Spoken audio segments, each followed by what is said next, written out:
साजिद संधू साहब जो है उनको आज हमने इनवाइट किया है, जो कि एग्रीकल्चर एक्सपर्ट हैं। आज हम उनसे इन्हीं चीज़ों के बारे में पूछेंगे कि जिन जिन जगह से, जिन जिन इलाकों से सैलाब गुजरा है, उस हिसाब से हम इनसे ये भी पूछना चाहेंगे कि जहाँ जहाँ से गुजरे कितनी ज़मीनें जो हैं वो मुतासर हुई हैं, क्योंकि लोग कह रहे हैं कि चावल की जो काश्त है वो तबाह हो गई है और 50%, कोई कह रहा है 30% तबाह हो गई है, कोई कह रहा है चावल के जब रेट आगे बहुत बढ़ जाएंगे।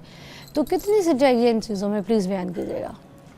बिस्मिल्लाहिर्रहमानिर्रहीम जी। सबसे पहले तो ये कि माशाल्लाह आपने जिस तरह का नॉलेज अपनी स्क्रीन पे डिलीवर किया है वो बड़ा पॉजिटिवली उस मसले को एड्रेस करता है कि वाकई उन लोगों की जहाँ पे रेत आई है उनकी ज़मीनें उसमें धंस गई हैं, कई कई फुट वहाँ पे रेत आ गई है। लेकिन ये एक स्मॉलर पोर्शन है, एक बड़ा छोटा एरिया है जो कि दरिया के बेल्ट के बिल्कुल नज़दीक होता है। वहाँ पर रेत आती है और बहुत बड़ी मिकदार में आती है, और जब तक कि हुकूमती मशीनरी और गवर्नमेंट की इमदाद उसके साथ शामिल ना हो वो रेत वहाँ से निकाली नहीं जा सकती, बल्कि ह्यूमनली पॉसिबल ही नहीं है। अब वहाँ पे क्रॉप कल्चर चेंज हो जाएगा। तो क्या वो निकाली जाती है? अगर निकाली जाती है तो किस तरह? मुमकिन नहीं है, पॉसिबल नहीं है। अगर निकालनी हो तो उसके लिए क्रेन, उसके लिए बुलडोज़र्स और बड़ी हैवी मशीनरी चाहिए होती है, जिसका ख़र्चा भी अच्छा खासा ज़्यादा होता है। अच्छा। अगर तो बड़े शहरों के नज़दीक हो फिर तो वहाँ से बिल्डर्स और कॉलोनी वाले और घरों वाले उठा के ले जाएंगे, लेकिन अगर वो दूर दराज के देहात में हो तो उसको निकालना बड़ा मुश्किल हो जाता है। लेकिन ये एक फ्रैक्शन है, बड़े छोटे पैमाने पे ये वाला। ज़्यादा डैमेज वहाँ पे हुआ है जहाँ पे अननेचुरल फ्लो ऑफ वाटर हुआ है। अननेचुरल फ्लो वहाँ पे हुआ है, देखिए एक तो दरियाओं का रास्ता, आपने सुना होगा कि दरिया अपना रास्ता लेता है, वो रास्ते को बाज़ औक़ात वाइडर करता है, फैला देता है, और बाज़ औक़ात सुकीज़ करके उस नैरो पोर्शन पे चलता है, जो कि लाहौर के नज़दीक आपने देखा। कभी रावी जो था ये दाता दरबार तक बहा करता था और इससे भी आगे आया करता था। हमने आहिस्ता आहिस्ता इसकी जगह लेते गए और दरिया को पीछे धकेलते गए।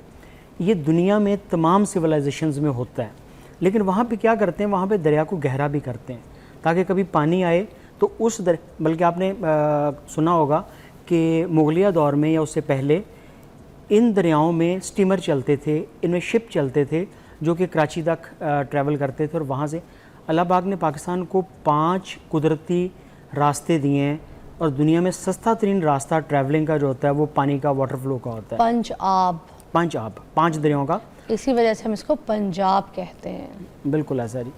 और जहाँ से हमने अननेचुरल दरियाओं के बंद को तोड़ के उस सिमत में पानी को बहाया है जहाँ पे हमने किसी वडेरे को या किसी ज़मीन को बचाने के लिए या किसी को तहफ़्फ़ुज़ देने के लिए उसको डुबोने से बचाना चाहते थे, और बाज़ सूरतों में बंद को भी बचाना चाहते थे, बैराज को बचाना चाहते थे, तो वहाँ पे पानी उस सिमत में गया जहाँ पे वो दरिया में अब वापस नहीं आएगा। अब वो क्या होगा, वहाँ पे 5 फुट 7 फुट 10 फुट तक पानी जो है अननेचुरल वहाँ पे खड़ा होगा, और वो पानी असल में प्रॉब्लम्स की अमाजगा बनेगा। अच्छा, तो ये पॉसिबिलिटी है कि दरियाओं को गहरा भी किया जा सके? एक मतलब उसमें भी तो देखें बहुत बड़ी मेहनत लगेगी ना, कि इतने लंबे लंबे दरिया हैं वो, और बड़ा टाइम, बड़ा पैसा भी तो लग जाएगा, इन्वेस्टमेंट। अभी देखिए जी, दैट प्रोसेस कॉल्ड यूट्रॉफिकेशन। आपकी जितनी बड़ी झीलें हैं, जैसे तरबेला है, वो भी तो मड के साथ भरता जा रहा है, हर साल उसकी कैपेसिटी कम होती जा रही है। अगर मैं आपको यूट्रॉफिकेशन के फ़ायदे बताऊँ तो हो सकता है बहुत सारे लोग फ्री में गवर्नमेंट को कहेंगे कि हम वहाँ से मट्टी निकालने को तैयार हैं। आज आप लाहौर में और गिरदनवा में इजाज़त दे दें, एक नई बस्ती आबाद कर दें, तो लाहौर के नज़दीक रावी से तो कम से कम बड़े आसानी से लोग मट्टी निकाल लेंगे। और जब नहरें खोदी जाती हैं, देखिए माजी में जब यहाँ पे ब्रिटिश रूल था या उससे पहले, तो उस वक्त नहरें खोदी गई जिन्होंने कुछ दरियाओं को आपस में जोड़ा। मुझे फैसलाबाद की एग्जांपल बड़ी मज़े की लगती है। फैसलाबाद जो है, लाइलपुर जो था उस वक्त में, वो एक अननेचुरल डेवलप सिटी है जो कि माजी में कहीं मौजूद नहीं था। 1905 या 1897 से पहले उसका वजूद ही नहीं था। उसको 3 नहरों ने आबाद किया। उस ज़माने के जो हुक्मरान थे उनकी फ़हम और फरासत ये थी कि उन्होंने दरिया से 3 नहरें निकाली, रख ब्रांच, गोगीरा ब्रांच और झंग ब्रांच। इन 3 नहरों ने बड़े सगीर का सबसे बड़ा अनाज घर पैदा किया। वहाँ पे अनाज पैदा हुआ, वहाँ पे लोगों ने अपना अनाज पैदा, उस ज़माने में जो जंग थी वो पानी और अनाज पे हुआ करती थी। आपको पता है इस बात का।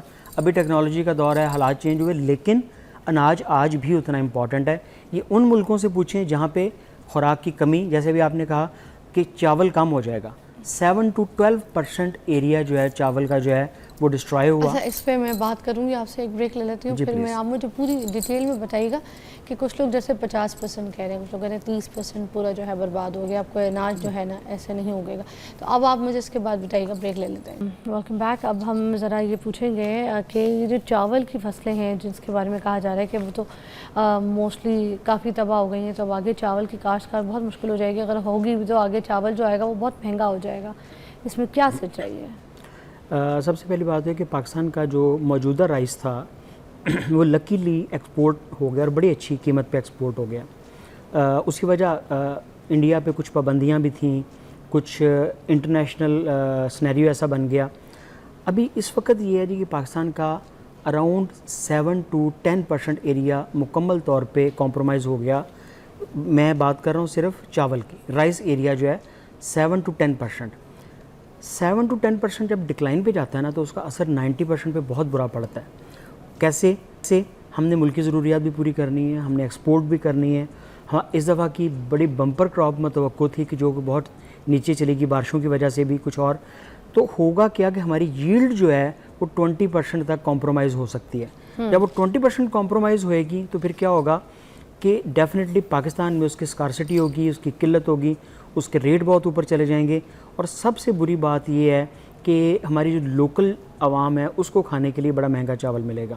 हाँ, इस साल एक्सपोर्ट भी ज़्यादा होगा, उसका हमें देखिए फॉरेन रिज़र्व भी हमें चाहिए, हमें बाहर से पैसा अरबों रुपए हमें जो है वो इसमें आते हैं, बिलियंस ऑफ डॉलर्स जो हैं वो एक्सपोर्ट से हमें एग्रीकल्चर कमोडिटीज़ से आते हैं।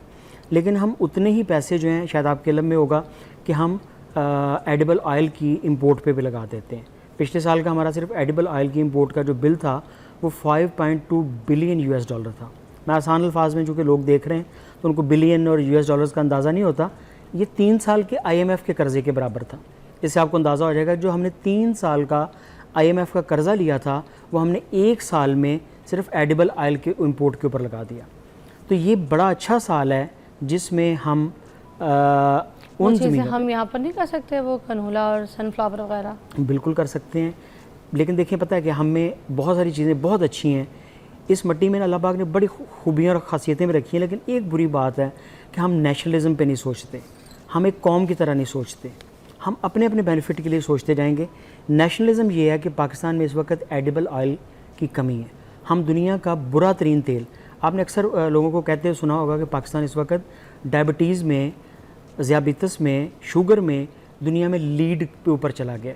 हम 30+% के ऊपर हमारी जो आबादी है वो शुगर पेशेंट हो गई, और उसकी वजह में जो टॉप वजूहात हैं उसमें एक हमारा बुरा एडिबल ऑयल है। हम एडिबल ऑयल जो इंपोर्ट कर रहे हैं that is Malaysian palm oil.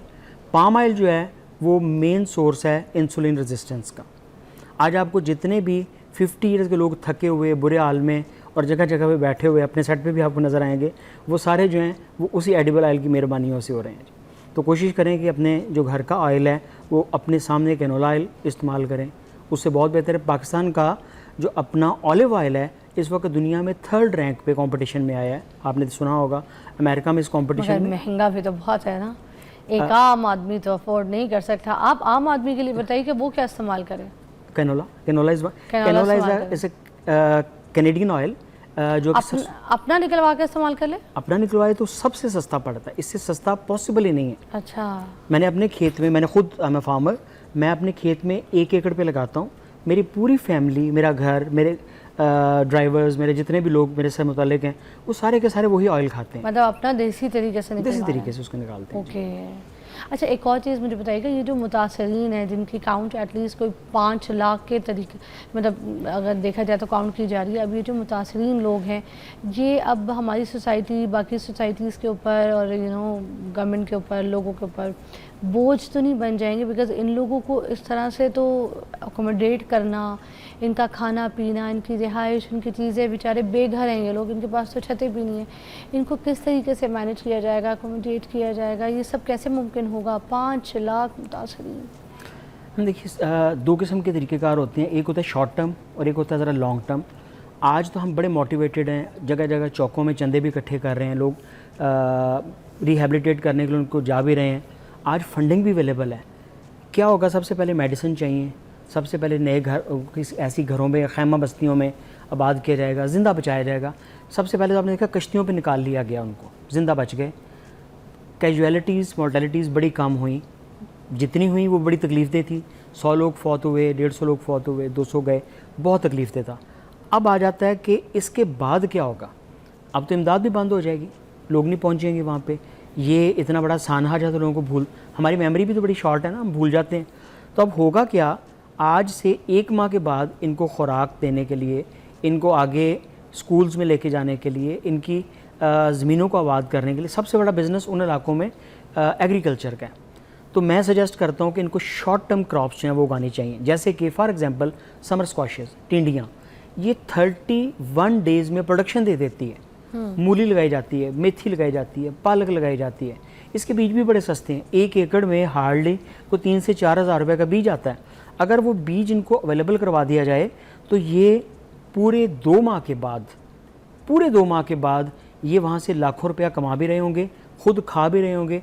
और दूसरी बड़ी चीज़ फॉडर, जो इनके जानवरों के लिए, एनिमल के लिए, लाइफ स्टॉक के लिए। एक और चीज़, ये जो पिंडी भटिया और जो हाफिजाबाद का इलाका है, ठीक है, अब वो ये कहते हैं कि चावल की काश्त का इलाका था। अब वहाँ पे जितना एरिया तबाह हुआ है, क्या वहाँ पे दोबारा चावल कभी उग सकेगा, ये मुमकिन होगा?